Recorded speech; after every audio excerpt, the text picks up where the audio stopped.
नमस्कार. अवधूत चिंतन श्री गुरुदेव दत्त. सर्वांना श्री स्वामी समर्थ.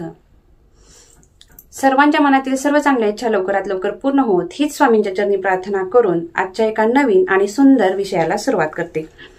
आजचा विषय असा आहे की उद्या आहे उत्पत्ती एकादशी. उद्या 15 नोव्हेंबर 2025 आहे आणि याची जर बेरीज केली तर आकडा हा 8 येतो आणि 8 हा आकडा कर्माचा फळ देणारा आकडा आहे. त्यामुळे उद्याच्या दिवसापासून आपलं कर्म चांगलं होण्यासाठी थोडकीशी ही छोटीशी रेमेडी आहे जी करायची आहे. जे छोटे छोटे उपाय मी आज तुम्हाला सांगणार आहे या व्हिडिओच्या माध्यमातून ते करायचे आहेत की ज्यामुळे तुम्ही उपवास करा किंवा करू नका, काहीच नाही केलं तरी देखील चालेल, मात्र उद्याच्या दिवशी दिव्यामध्ये ही एक वस्तू टाकायची आहे की ज्यामुळे तुमच्या सर्व आतापर्यंतची जी कर्म असतील, तुमच्या गतजन्मीची असो, आतापर्यंतची असो किंवा आत्ता सध्या तुमच्याकडून घडत असतील, असं कुणीही नाही की ज्याच्याकडून कधीही वाईट कर्म घडत नाही. सहज जरी एखाद्याचं आपल्या बोलण्यातून मन दुखावलं गेलं तरी सुद्धा आपल्याला ते पापच गृहीत धरलं जातं.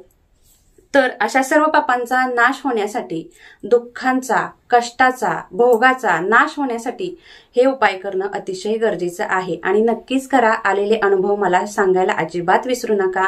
आपलं हे जे चॅनेल आहे त्या चॅनेलचं नाव आहे पूनम रेमेडीज. हे मराठी चॅनेल आहे. या चॅनेलला सबस्क्राईब करा की ज्यामुळे असेच नवनवीन उपाय, नवनवीन माहिती तुमच्यापर्यंत पोहोच होईल. आणि प्रत्येक माहिती तुमच्यापर्यंत पोहोच होण्यासाठी सबस्क्राईब केल्यानंतर बेल आयकॉनला देखील प्रेस करा आणि ऑलची घंटी दाबायला विसरू नका की ज्यामुळे मी कोणताही व्हिडिओ महत्त्वपूर्ण ज्यावेळेस अपलोड करेन त्याची जी लिंक आहे ती पहिल्यांदा तुमच्यापर्यंत पोहोच होईल आणि तुम्ही कधीही कोणताही माझा व्हिडिओ कधीही मिस करणार नाही. तर चला उपायांकडे वळूयात.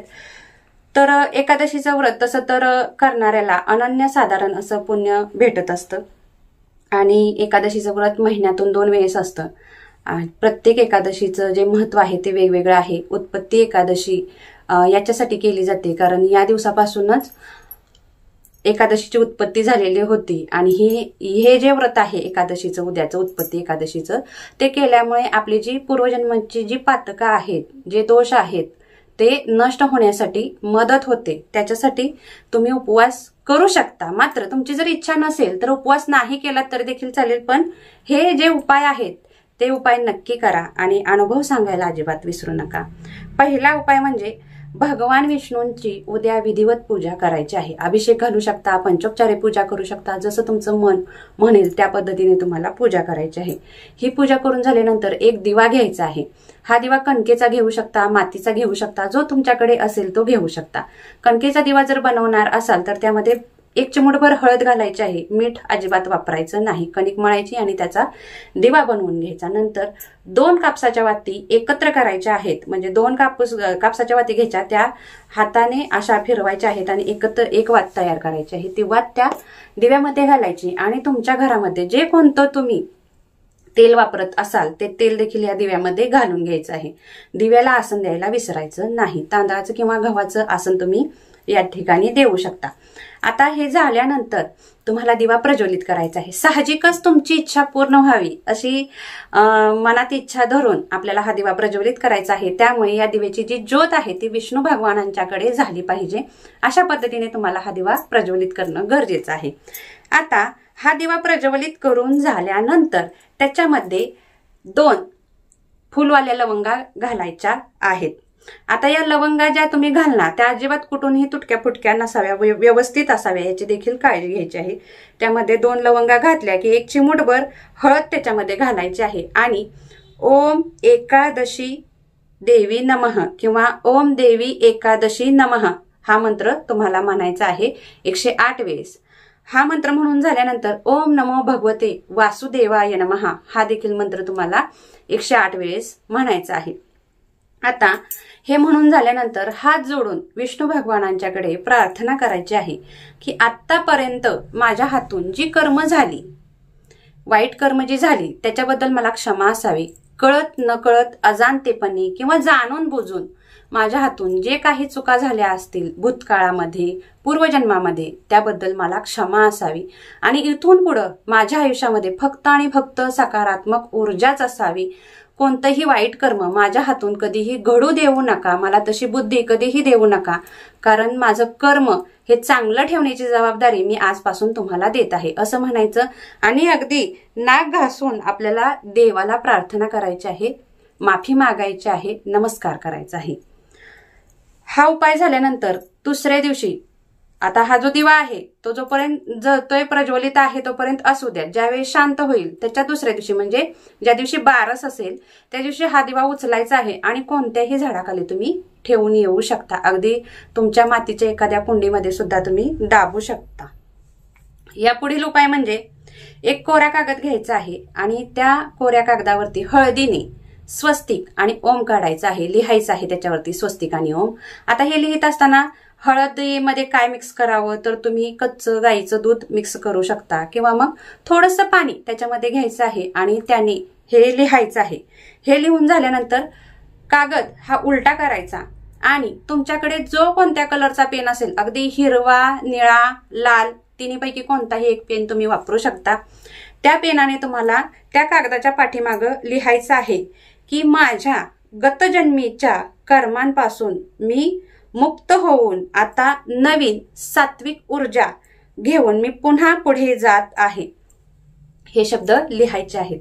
हे लिहून झालं की तो कागद व्यवस्थित फोल्ड करायचा, म्हणजे त्याची घडी घालायची. चौफेर घालू शकता, 8 पदरी घालू शकता, जशी तुम्हाला वाटेल तशी त्या पद्धतीनं दुहेरी सुद्धा घडी घालू शकता. ती घडी घालायची आणि विष्णू भगवानांच्या समोर ठेवायची. विष्णू भगवानांचा जर शेष शयनामधला फोटो असेल तर तुम्ही तो पूजू शकता किंवा सत्यनारायणाचा फोटो म्हणजे पूजू शकता किंवा बाळकृष्ण आहेत त्यांच्या समोर सुद्धा तुम्ही ही चिठ्ठी जी आहे ती तुम्ही ठेवू शकता.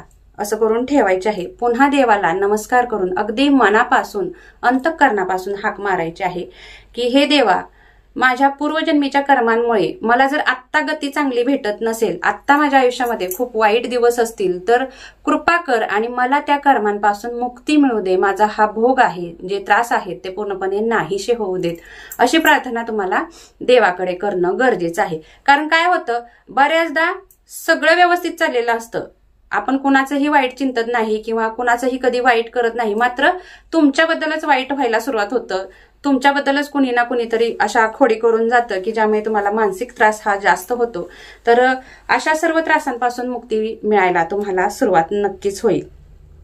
आणि नंतर दुसऱ्या दिवशी म्हणजे बारशीच्या दिवशी ज्या दिवशी तुम्ही उठाल त्या दिवशी उठलं की आंघोळ वगैरे झाली की तो कागद आहे तो उचलायचा आणि वाहत्या पाण्यामध्ये प्रवाहित करून द्यायचा आहे, सोडून यायचं आहे. असं जर करू शकत नसाल तर कोणत्याही झाडाच्या कुंडीमध्ये तुम्हाला हा कागद मातीमध्ये दाबून टाकायचा आहे, दाबून ठेवायचा आहे. या पुढील उपाय म्हणजे एक छोटासा आरसा घ्यायचा आहे.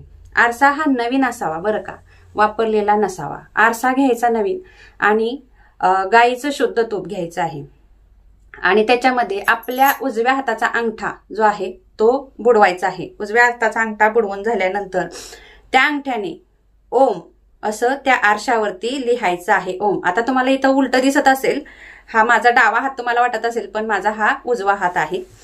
तुम्हाला त्या पद्धतीने लिहायचं आहे ओम.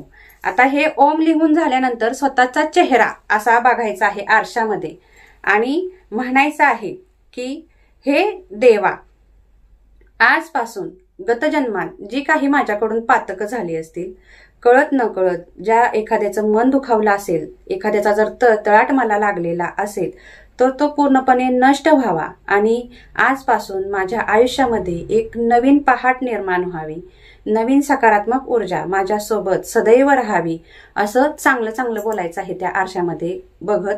आणि नंतर तुम्हाला तो आरसा जो आहे तो तुम्ही देवघरामध्ये ठेवू शकता किंवा तुमच्या बेडरूम मध्ये ठेवू शकता, हॉलमध्ये ठेवू शकता, कुठंही ठेवू शकता. असं काही नाही की याच ठिकाणी ठेवला पाहिजे, कुठंही ठेवू शकता तुम्ही हा आरसा.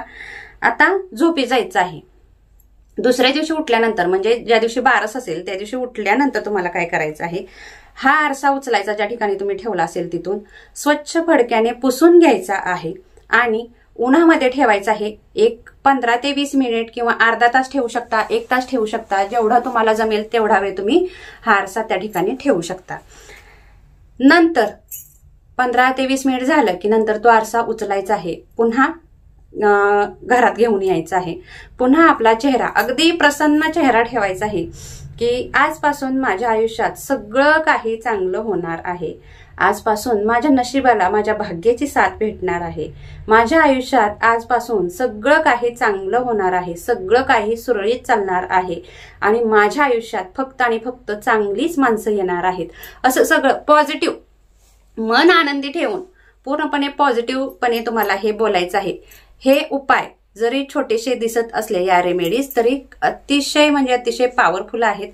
नक्कीच करा आणि आलेला अनुभव मला शेअर करायला अजिबात विसरू नका. झालेली सर्व सेवा ही स्वामी महाराजांच्या चरणी रुजू करून आजची माहिती मी इथेच थांबवते. धन्यवाद. श्री स्वामी समर्थ.